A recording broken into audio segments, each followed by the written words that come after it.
also show you this. What this stuff is.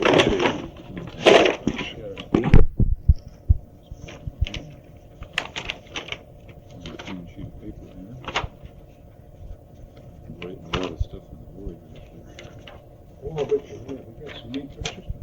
Oh, yeah. Yeah, last night was one of the best times because that was when all the close-ups of the satellites were coming in. They've been recorded a couple of days before, and they were just getting played back. Yeah. Boy, they were some great stuff. Yeah. And that was the closest flyby to any of the satellites they've had so far, so that was great detail. Yeah. Anyway, let's start at the beginning. When did you first decide to become involved in the X-15 program? I didn't really decide. I think it was I was kind of given the opportunity by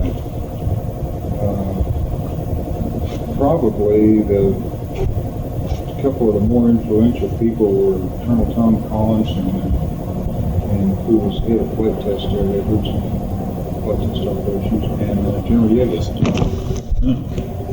I think he probably helped me to have the opportunity to fly. It actually happened as a result of Bob White's normal rotational reassignment coming in and creating an opportunity for another Air Force pilot to be included in the cadre of pilots. Bob Rushworth was the backup pilot, of course, and he moved up to be the prime pilot, and Bob White left, and that left the opportunity for somebody to come in as backup. He took over Rushworth's position later. Yeah. Okay, about what time period was that first? We're talking about getting into it. Let's see. That had to be about 1962, I guess. What were you on prior to that? Well, I had graduated from the test pilot school, experimental test pilot school, which had been assigned there in the fighter test division. So I was assigned there as a relatively new test pilot, and at that time, the test pilot school was divided into two sections. They had started what they called the Aerospace Research Pilot School, which was specifically aimed toward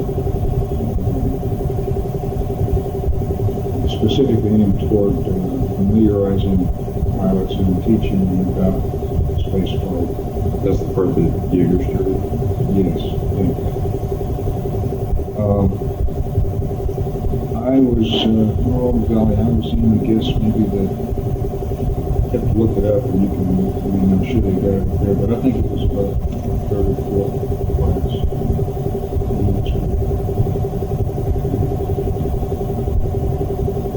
No, Mike Collins and I were both at fighter test, assigned fighter test in Edwards, and we both were selected for that school. And the implication at the time was that if you wanted to go into any kind of space type of research line, that school would be a prerequisite. So Mike and I were on a fire test, and I think there was about 9 or 11 of us. Prior to that school being completed, Mike applied for and was selected for the Apollo program, and that was when he was division. And it was while I was in school that I learned that I would have a possible chance to be considered for the X-15. And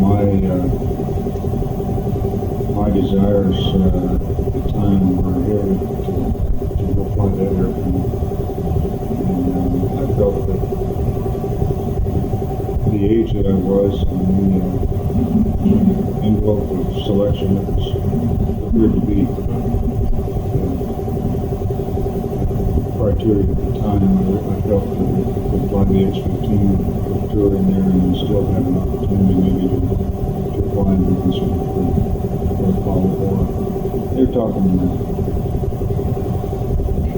talking space shuttle, although it wasn't called shuttle at the time, but an orbital reentry. Were you involved at all with the X-20? No, I wasn't.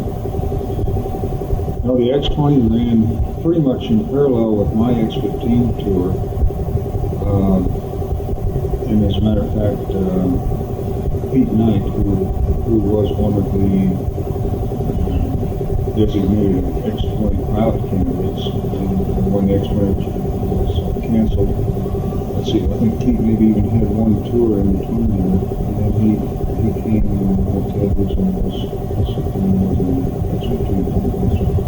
There's talk of getting the pilots from the X-20 onto the X-15 as training. Do you know if that's how Pete first became involved with it?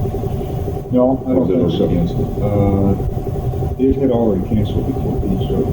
Yeah, that's true. Yeah, it was December 73, I guess. Yeah, you know those dates much better than I.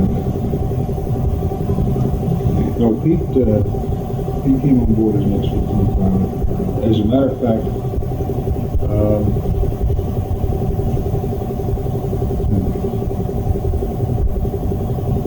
trying to think whether I had applied and knew that I was going to Houston. And Pete was selected. I can't really remember the sequence of that. He was pretty much your replacement then, wasn't he?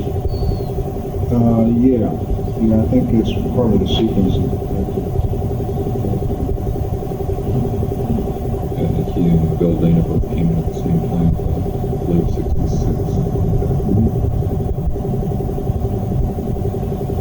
Well, actually, Pete, Or not 66, 65. 65. Yeah, 65 or early 66. Yeah. I think it was like June 65 or something like that. I think people were flying at the same time. I think. I'm not just kidding. I think they usually go over one guy going out, one guy coming in. Got a little different perspective on the flight. I know one of the flights of Bob Rushworth, he had the gear coming out on him. And I believe you were the chase pilot on that mission. Yeah. Could you tell me a little bit about a mission from the chase pilot's point of view? Yeah, that particular mission, of course, when something like that happened, you weren't close enough to the X-15 to really see or know in any detail and depth of knowledge what really had happened, what the concern was. But, and I think at the time, as I recall, when the gear came out, I'm not sure Bob knew that it came out, but he suspected that it came out. And our initial concern, or my initial concern, was where to head to pick him up, whether he'd have enough energy to make it back to head to Grand Lake at Edwards, or whether he'd have to go any credit back or sisters and route like this. And so the first concern was whether to start setting up your energy in the chase plane to try and head out to picking up en route, or whether to go ahead and set it up, and if so, how to set it up to time it so that you're ready to go ahead and close and move the pattern of energy. As I recall on that flight, as soon as we saw that the gear was down and called it out, the only concern that I can remember of was whether if the nose gear came down, whether or not the main gear would come down, whether the release mechanism was still detected in the whole gear system. So it was just the nose gear that was down when you first got it. But everything seemed to work okay. Yeah, the tires were burned off, of course, but they rolled out on the rims. And I think that was a little concern too, as to whether to dig into the head and roll the pin and lens, what the thing.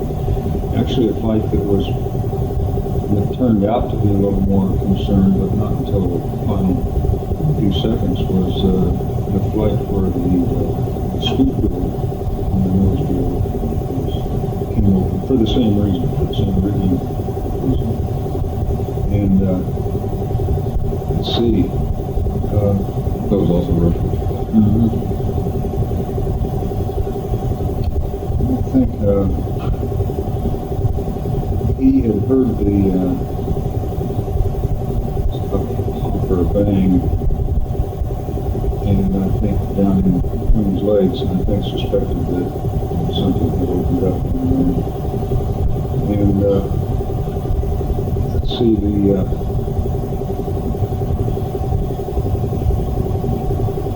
mechanism, when he dropped the landing gear, the nose gear came down very, very slowly.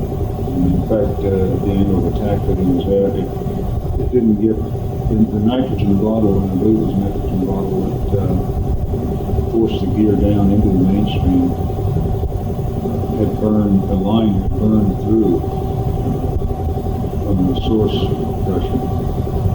And so he didn't have that push on the nose gear to get down. And the gear, when he opened the gear door opened, and the wheel came down and just kind of hung and bounced there because of the angle of attack. The airstream actually was holding it up instead of dropping it down. And that was a pretty critical time for that to happen. And it was a pretty serious malfunction, because the X-15, when it touched down on its main skids, there was no holding the nose off. The fulcrum was back there where the L-horn was, which was the leverage, and so the nose would drop through no matter what you did with the stick, and drop through hard, and the strut was designed to absorb that. And we had been made aware that if the nose strut for some reason either didn't come down or the strut was already collapsed, you would, in all probability, crush your vertebrae when you're hit. So when Bob lowered the gear and the mains the skids came out, the nose gear kind of hung up there, he was really in kind of an awkward position, because he'd already gotten down low, relatively low and slow, to put the gear down. And when the nose gear didn't come down, he didn't have the option to zoom and punch out. He could have punched out right then, and the seat would have gotten in line there. But it was one of those almost a teasing situation where the gear was trying to see which way you were going to bet. And it appeared to me that if he could hold it off long enough, hold it off a little longer, not let it touch down early, that the nose would make it down, nose would make it down. And I can recall calling him and trying to act real cool and professional by telling him to hold it off. If the nose gear wasn't down yet, and hold it off. And after the flight, I remember Bob saying that he knew exactly what was happening by the tone of the voice, because it was going up higher and higher each time I was try very wrongly to tell him to hold it off. And I think that it'd be interesting to get the right number on it, but I think it was less than a second from the time that they had indications the gear had locked until the time it touched it. One of the slower landings. Wasn't much airspeed left. Right. Yeah.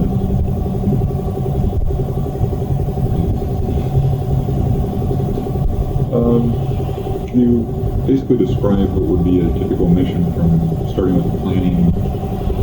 How long before a flight would you start planning for a flight? The planning for a profile was primarily done by the flight test engineers, the Air Force, and the NASA engineers. The profile itself, we as pilots would become involved in, particularly if it were an envelope expansion. But mainly to see if there were any aspects from the piloting task that looked like were either very demanding or that we wanted to build up to incremental. Quite honestly, by the time I got in the program, all the envelope expansion had been completed. So my inputs in that regard weren't really all that meaningful or of importance. The main thing that, as a pilot, my involvement in each mission was to learn what the profile was going to be, what the objectives of the flight were going to be, not just the profile, but the test objectives, what piloting techniques were going to be needed to get the data that was injected, and then to start working on that profile in the X-15 simulator. All the while keeping refreshed on malfunctions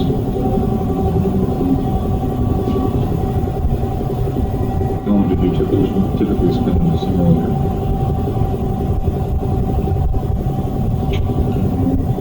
Any idea about how many practice flights? Well, I know at first an awful lot of course. I would go down on the weekends and try to go sit in the simulator just to get more familiar with it. And at 104 flights, an awful lot of 104 flights to the various primary groups. Because we didn't have any guidance. We started to have guidance to the kitchen and so on. How long were you in the program before you had your first flight?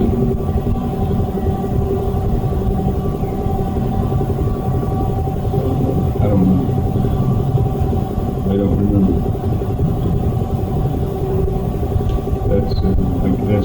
That's some more stuff that I'm sure we got to driving.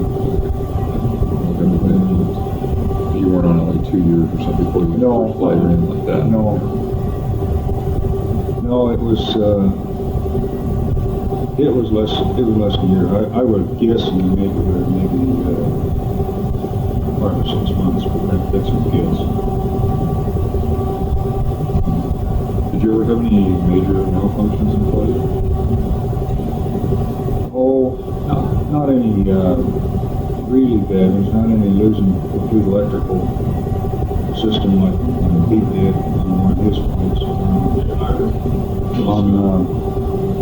I think it was my first flight, as a matter of fact. I did lose good number of flight instruments. Ended up with the primary flight instrument being an Engle attacking.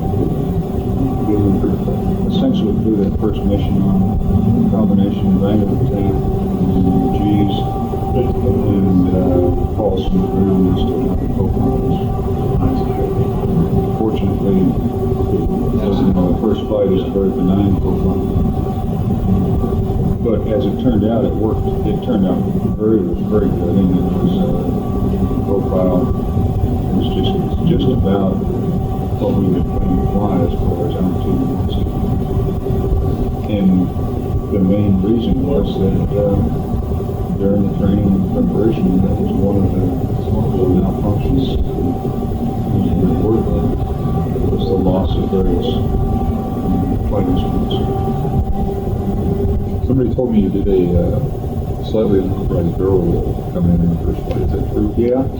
Yeah, it sure is. And you know, the thing was, I didn't think a thing about it. I didn't think that it was, well, nobody has said that it was not a maneuver to do with the X-15. I had come in and I had the nose in the evaluation maneuvers that they had let us do on the first flights. I had come in, it looked to me like I was pretty high and hot coming in at altitude, and I was rolled it up one wing and the other to feel it out and evaluate it.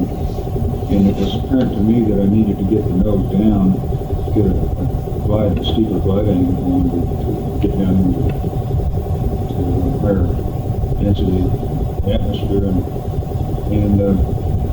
And it handled so nicely, so cleanly that when I rolled it up, I figured, well, it's better to do a roll and let the nose dish out, and I'll end up with the attitude that I want, rather than push over to a real low angle of attack, which I wasn't sure what the handling quarters were going to be, a real low angle of attack. So I didn't think a thing about it, rolling it on over, letting the nose dish out, and then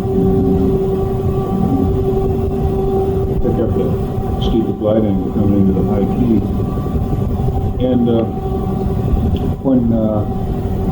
when some couple of the engineers had queried me about it right after the flight, in kind of a lighthearted manner, they had seen the roll face fall from one side and coming from the other, and they thought they had a malfunction in the cylinder at that point. And so they were kind of halfway kidding, and I didn't think anything about it then either.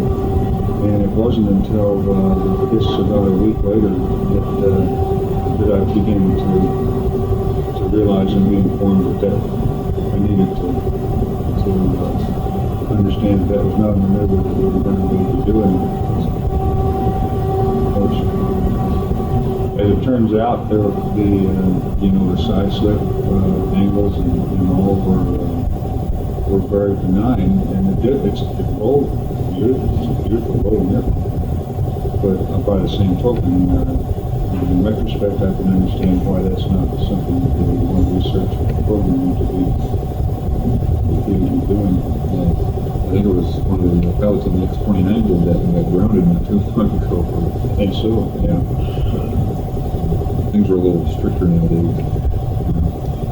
Yeah.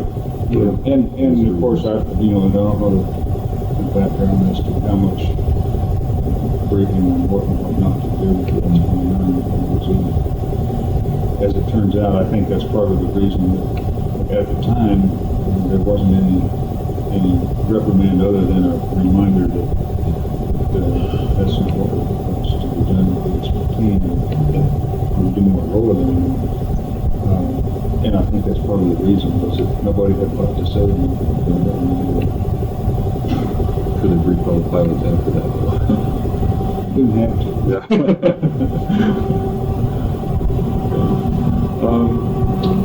You did, I think 3 high altitude flights, over 50-mile flights, tied with Joe Walker. What was one of those flights like? They were really spectacular.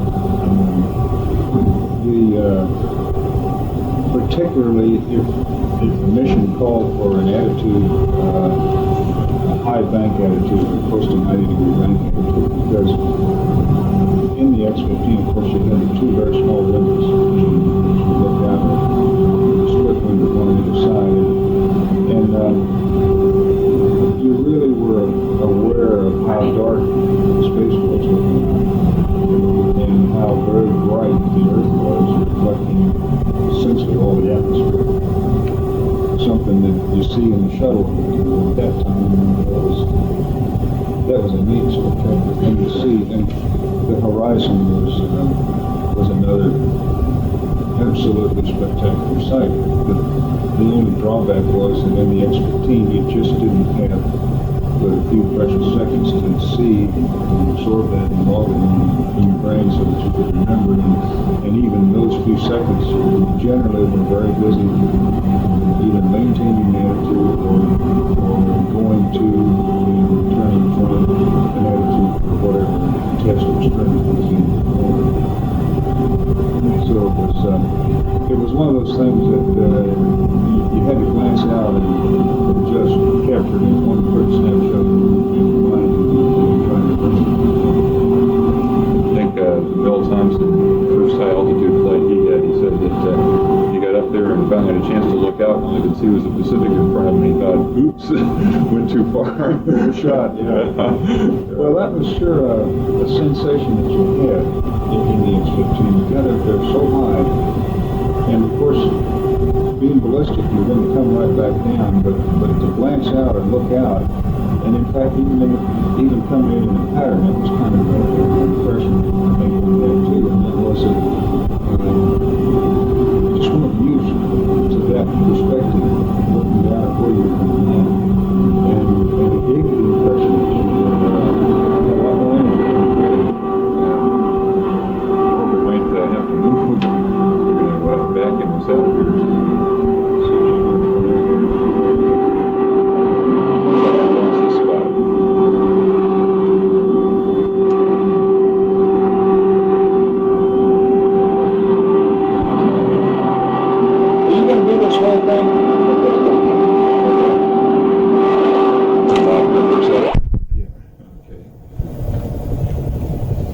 I think we talked about it a little bit on the phone before.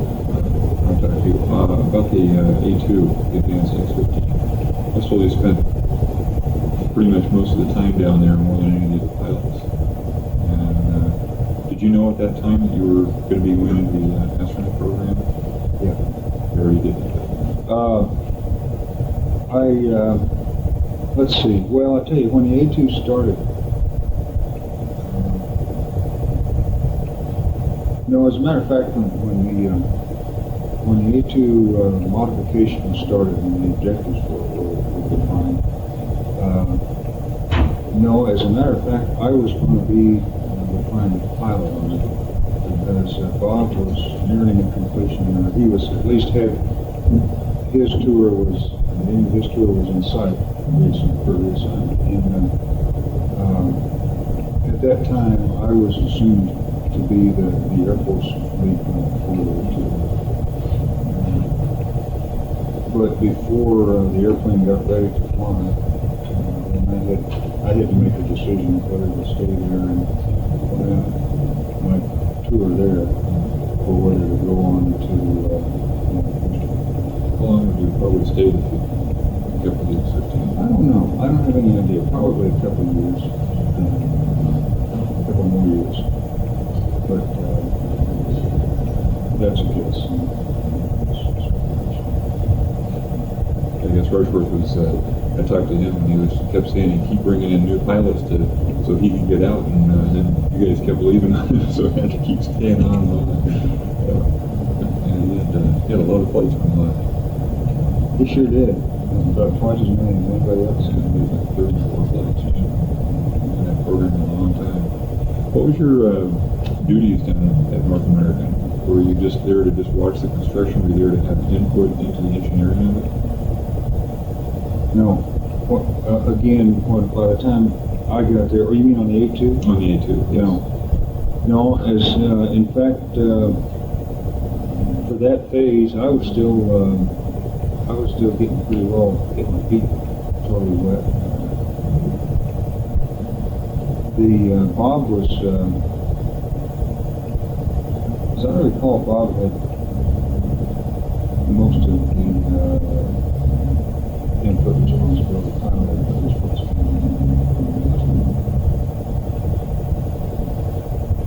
What inputs there were? Now, there weren't, I guess maybe you've already talked to him, but I don't know. I remember going down there a couple times with him,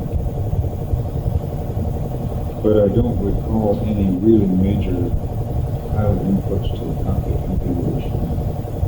That was pretty straightforward. Was it pretty much just a follow on to what was already there? They add a lot to the cockpit. Yeah, adding and not adding the controls and necessarily the beacon tanks and jets and tanks. The geometry of the airplane was different, of course.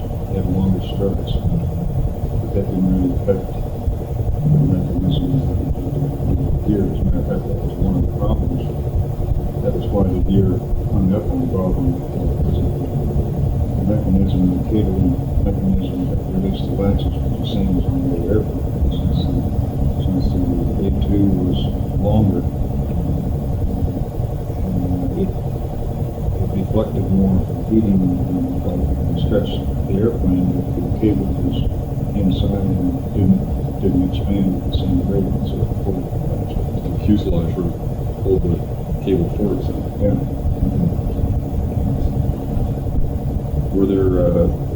Were you involved at that point? Did they start doing simulator flights in the U-2 when you were still there? And I remember flying some of those, but the initial flights were different, basically. Could you tell me about the relationship between NASA and the Air Force? How was the program? Well, it was a really tremendous relationship, I thought. I never got into the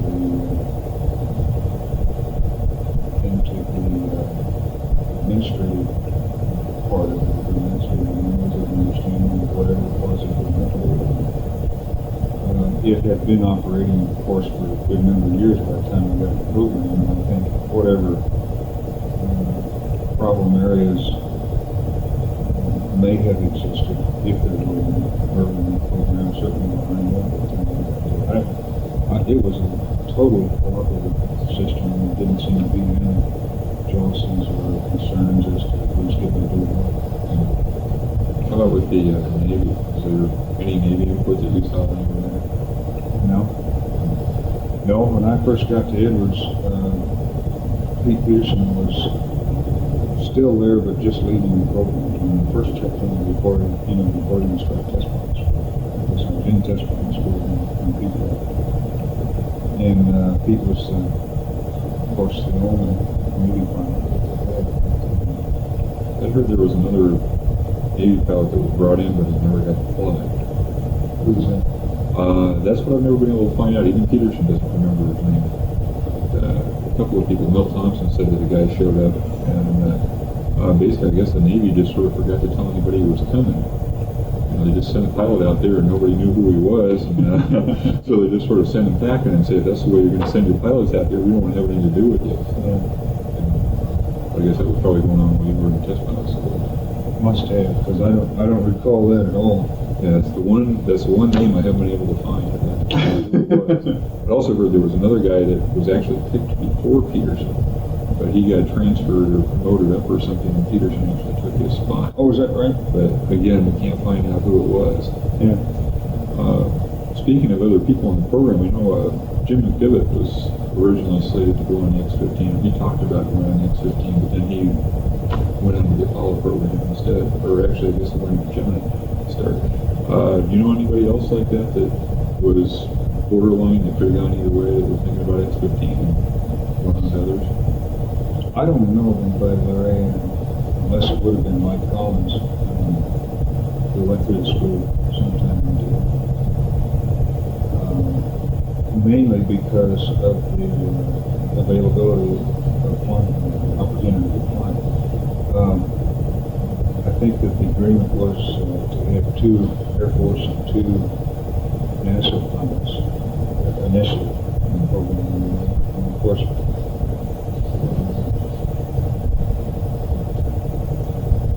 well, let's see. Kinslow was originally scheduled to fly the X-15. He involved flight. And when Kinch got killed, that's when Bob, I think, was identified as an X-15. And I don't know of any other opportunities that there would have been for Air Force pilots to the program. That may have been the time that Jim was considered. I don't know. That was well before. Yeah, I talked to him just briefly one time. He was saying, "Yeah, I was thinking about it, but I wanted to space program." So, Well, a lot of guys were thinking about flying X-15. A lot of guys wanted to fly the X-15. I understand Chuck Yeager wanted to fly it real bad. Well, I'm sure he did. I'm sure he did. Yeah, it's too bad that he didn't get a chance to. Everyone fly. I'll take it for a ride. Yeah. Sure. It was a great machine. Some of the flights that you did, I believe, had some of the highest angle of attack flights. Were those in preparation for possible higher altitude flights to see how re-entry characteristics were and that sort of thing? Let's see. Yeah, some of them were looking at stability and control of commands. And some of them, as I recall, some of them were high angle of attack at a relatively low altitude, 110, 120,000 feet. And it was looking at the edges of the envelope and attacking with them. So you think it's pretty much those flights that they came back and said were just too much on the ragged edge to take it up any higher? No, I don't think so. I think it was purely a well-planned incremental look at the performance envelope in those remote ranges. How was the aircraft to fly at the higher angles of attack? It appeared, I didn't notice, I don't recall any degradation in handling package. And I think a lot of that is a lot more perceivable when you have highly instrumented reckoning like that on the data traces that you get sometimes before a pilot can see or detect, for example. You see it in an airplane like the X-15, particularly the Dash 3. It had the Honeywell dash control system with a highly augmented control system. You see the flight control system responding to any tendency to lose control margin or stability margin. You see the flight control system respond and react to that, and it sometimes is transparent to the pilot. How was that flight control system? How would that relate to like the shuttle system? Is that pretty much the predecessor to what was used in the shuttle? Very basically, yeah, it is. Particularly the adaptive flight control system on the Dash 3 airplane. The Dash 1 had an augmented flight control system with dampers, and that, of course, has been around in airplanes for a long while. But the blending of reaction controls and aerodynamic controls, aerodynamic surface controls, as a function of dynamic pressure and vehicle response was something that the Minneapolis Honeywell system in the number 3 airplane had, which really allowed us to go confidently up to the higher altitudes, because it essentially, at altitude or at above the sensible atmosphere, it would use the reaction control jets. It would still try and deflect the surfaces. But if it didn't get the desired response with a deflecting surface of, I believe it was 80% total deflection, somewhere in that neighborhood, then it would augment that with reaction control jets. And then as soon as you got down into the atmosphere, axis by axis, when you were able to satisfy your request for an attitude change, I was going to treat myself to the spot here. Yeah. Was when you're at the high altitude flights, was the RCS pipeline visible in the cockpit at all? The nose, was it audible? Did you hear it? Yeah, the nose was, yeah. The nose RCS jets were. Yeah, they were visible, especially the nose down firing jets. And as I recall, I think the left and right were too. I do remember that it was very apparent that the nose RCS was firing, because they were in close enough proximity to the cue ball, the 8-ball, which sensed and tried to point toward the balanced dynamic pressure to balance vertically for angle attack and the two side forks balancing for yawing. And when the reaction control jets would fire at a high altitude where there was just practically no molecules of air around to disturb it, the 8-ball would chase the plume from the RCS. What did the plume itself look like? Did it just look like steam coming out? As I recall, it was just a white flash that came down. Could you also hear it? I think we could. I can't remember. It may have been more of a translation of the vibration itself through the structure than actually hearing the jet. In fact, I'm sure that's what it was. And I've heard the comments from the RCS on the shuttle. Sounds like cannons going off or something. Yeah, and that's transferring through the structure.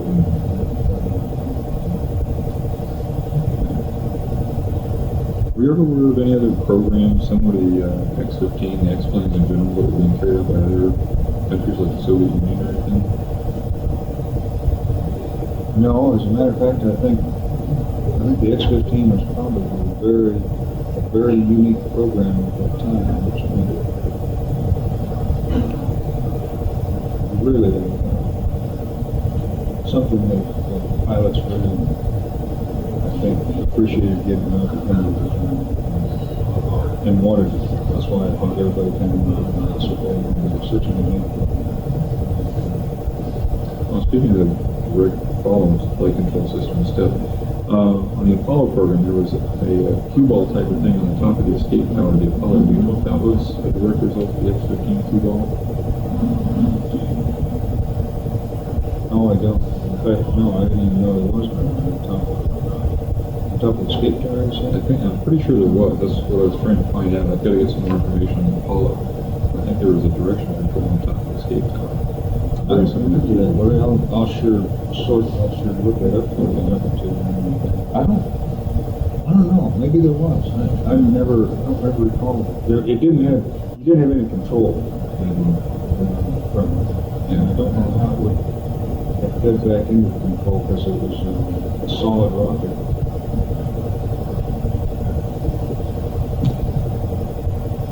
And incidentally, probably about another 10 minutes, I'm going to because it's garbage. Yeah, as soon as you need to, just let me know. The problem is that I've run across things like, there were articles like in Aviation Week and stuff early in the program, and they were saying these systems are going to be used, and that sort of thing. And I never was able to find out if they were actually used. They were talking about if they were going to adapt it, but did they actually adapt it or not? So. Well, I'll tell you what. While we're talking, you keep talking, but I'm going to write down these questions so I don't leave you stranded with them. Okay. Could you give me your basic impressions of some of the other pilots? Well, you got to remember that I was really young. I was a lot younger than the other pilots that were involved in the flying of the X-15 at the time, and I think my attitude at the time was just to keep my mouth shut and look at them and learn from them all I could, because every pilot, everybody has their own characteristics and personalities, just like airplanes do, and you really can learn something from everybody, I think.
How much involvement did you have? Were all the pilots pretty much together? I mean, did the NASA pilots and the Air Force pilots pretty well integrate together? Or did you see anything, where the NASA pilots stuck on this side and Air Force guys on the other side? Well, as far as physical locations, yeah, the Air Force pilots were assigned to fighter test or flight test operations, which was a mile and a half away from NASA. And we had other projects, other programs that we were flying in conjunction with and parallel to being involved with the X-15. X-15 was our primary job, and it always took priority. If there was a flight or training or meetings or planning meetings or anything, that was our priority mission, of course. But we spent in the NASA pilots had other programs that they were flying also at the same time, airplanes and chase and test programs. So we really operated in two different locations. But I certainly didn't detect any lack of closeness or camaraderie because of that. It just the attitude seemed to be that we each had jobs at different places that we also had to cover, and we did different ends of the grant. But I didn't detect any jealousy. What other programs were you involved with? Oh, I was flying at the YAT 37. Which turned into the A-37. There was a coin airplane evaluation between T-37 and T-28, modified T-37 and modified T-28 at the time. We had some weapons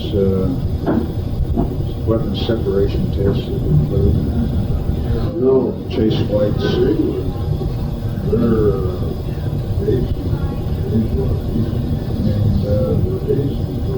And then the practice flights for the X-15, we flew one of those out of test, Air Force test.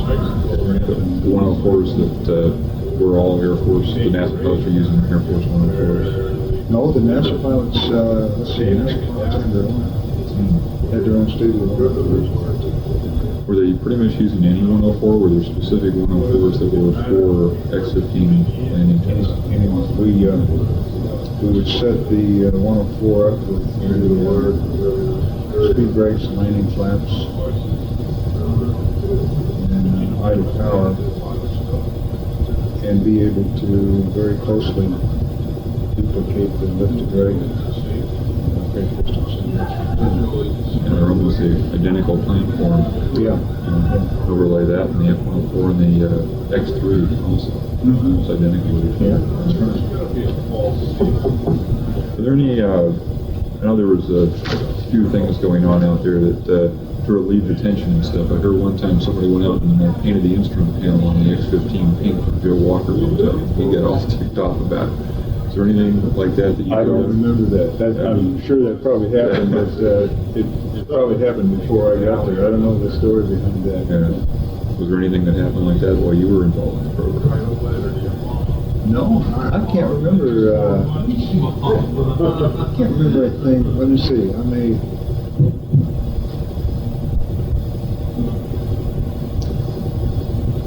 No, other than minor little things that would happen. I had made a comment on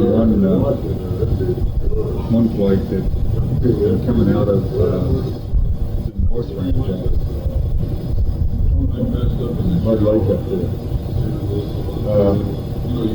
I had pulled up to climb altitude, and the sun coming out of the windows reflected off the silver sacrifice banner that we had, and reflected on the instrument panel. I had a terrible time seeing the instrument, seeing what attitude, airspeed, velocity, shut down, and made a comment that something to cover up, something black to cover up super sure helped. I don't remember how much detail I gave help on the engineers, but on my next flight, we had a bib made up from a black bib covered the whole front. I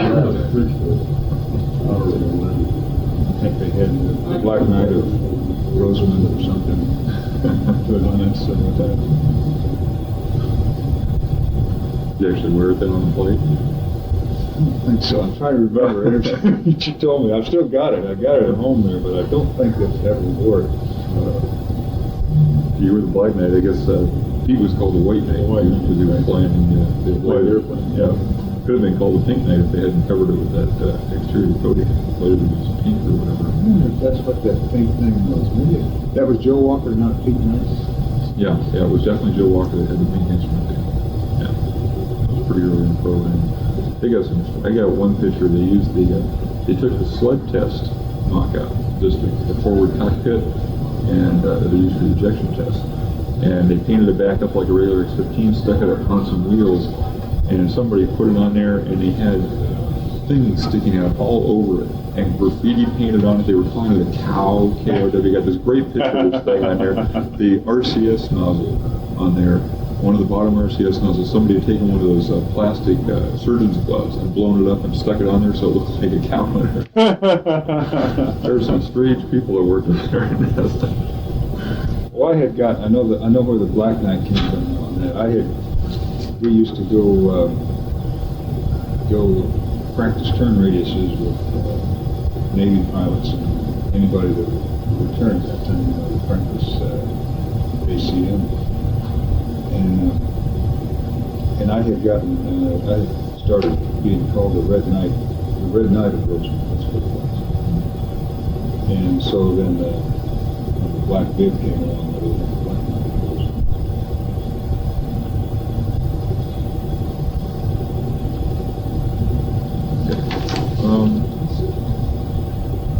How did you feel about the X-15 program in general as a research aircraft? I thought it was absolutely phenomenal program. I think it was well run, professionally run.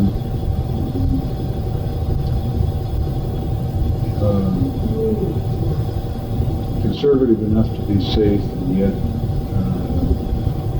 kept pushing the envelope, pushing the capabilities of the airplane, find out what was there. And I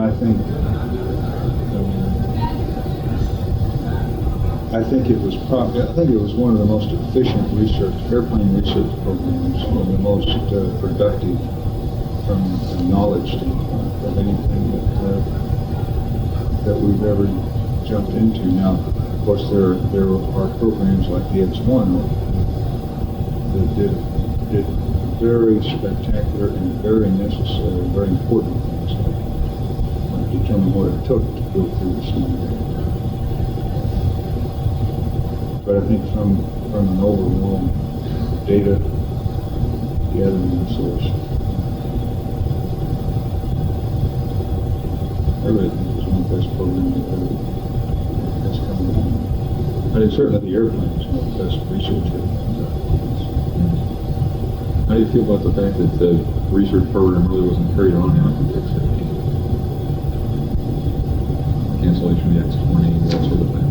Well, of course, it's too bad. It's always too bad when you can't continue research, especially when you got to get the ball rolling. I think it's a shame that the X-20 was canceled completely. That would have shortcut an awful lot of concerns and probably helped to, from an efficiency standpoint, help in the design and development of the space shuttle. If we'd just flown people, it probably would have paid for itself. Yeah, I understand it probably cost them more to cancel the program than it would have done a couple of flights on it. That could well be. There again, I was unfortunately not. I was there when it was canceled, but I wasn't involved in it, and I didn't make myself an expert, which is probably a good deal. How would you compare flying the X-15 to flying the space shuttle? Similar in a lot of ways. From a pilot task standpoint, the entry and landing there are a lot of parallels, a lot of similarities into performance-wise. Once you get subsonic, the profile is very similar to flying roughly the same glide speed and outer glide slope, the same angle, glide slope angle, I should say. Flare, we start to flare a little higher than the shuttle, partly because it's a big airplane. It doesn't respond quite as crisply as the X-15 did, and it's much more G-limited. So,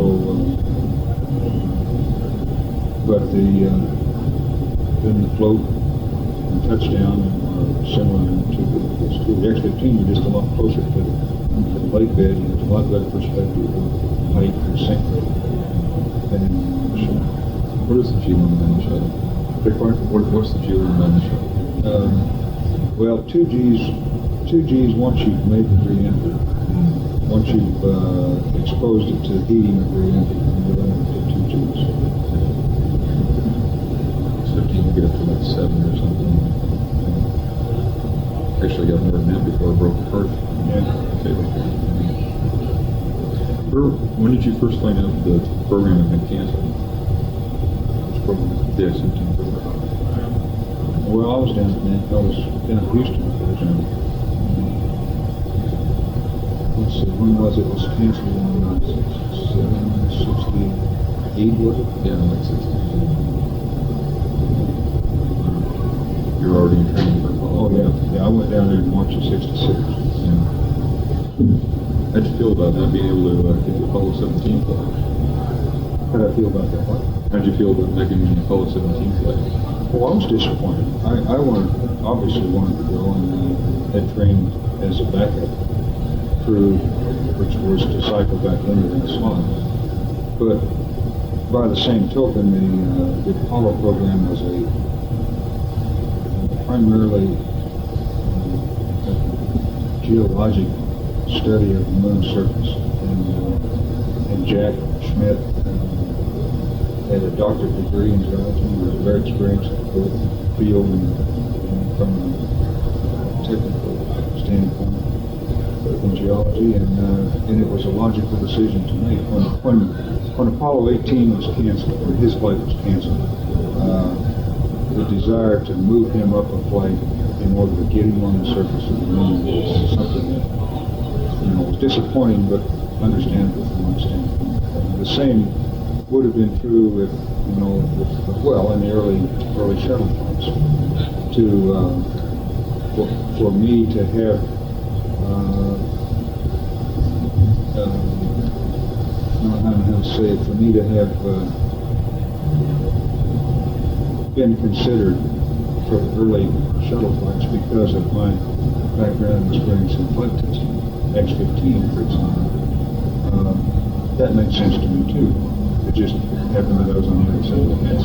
So, you gotta look at the reasons for those things and put your personal desires kind of secondary to what the good of this program and the country and everything else is. How close were you to flight when you were I think we were at least a year old. still that far? Not quite as bad as if you were up on the tap. No, it's get tapped on the shoulder and say, That's right. Time to go, yeah. Hey, listen, speaking of time to go, Larry, it's 9:30 and I really need to get moving. Okay. And I know you're not done, and I covered most of everything. Just one last quick question, if I could. When did you first become involved with the shuttle program? When did you know you were going to be on that? It was really early. Was it before the Apollo was finished? No, but it was right after the Apollo was finished because I had an opportunity to at least make my input to the guys that selected crews to whether I wanted to be on the Space Lab crew or start working the space shuttle in the very early conceptual design stages of it. And I think maybe because of the rationale that I had convinced myself that Jack was the right thing to put Jack on Apollo 17. I felt probably where I could contribute the most would be in the show, design development of the show.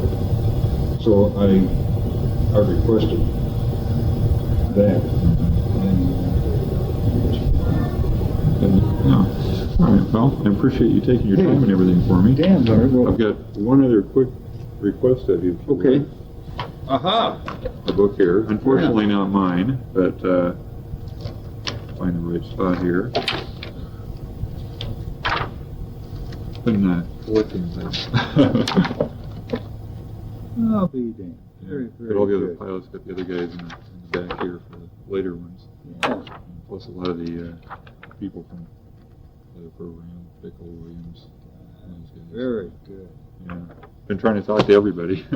That was a fun thing when we flew the ALT tests on the shuttle. We flew off the top of the 747. Fitz was flying the 747. And so he had dropped me 16 times with the X-15. And so when we got to the ALT program, Dick Trier and I made a big thing out of the first time that I had him. It was 16 to 1 now. And we were counting. I was going to get even with it. I was going to drop him as many times as he dropped me. Well, let's see. We'll get over here where we started. Yeah, you're right in here, I think. That's your first one. Yeah. First flight. Yeah. Get a page all to yourself.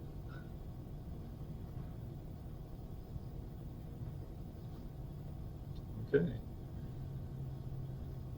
I didn't realize. By God, I guess that's right. I didn't realize that my first flight was the next flight after Joe had set that. Oh yeah, the altitude 354. Yeah. Yeah. Last one they ever got. You did pretty good too, though. You and Joe were tied for the three highest flights. You both had 3 flights over to 50 miles. Yeah, that's right. I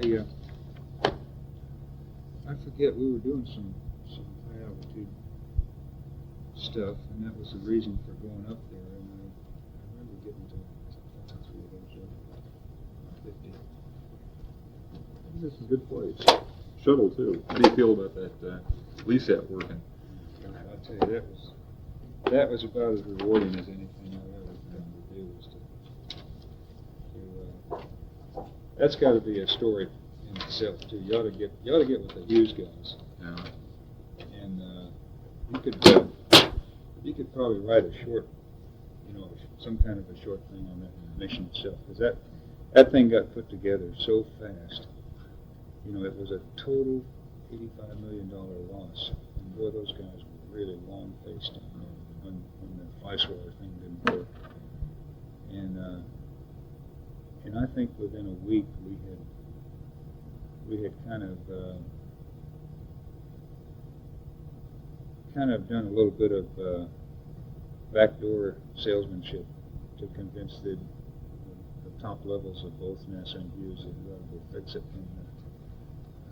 But got them convinced that it was reasonable, feasible to think about doing anyway. And in a few months had everything built and ready to go. And then when we got up there, it was a lot different than what we had figured on. And it was a real refreshing baling wire and real-time decision making on orbit that NASA is not really characteristic of doing. Yeah. Really proves you guys are definitely useful up there. Well, it did. It was a good nail for those guys that are trying to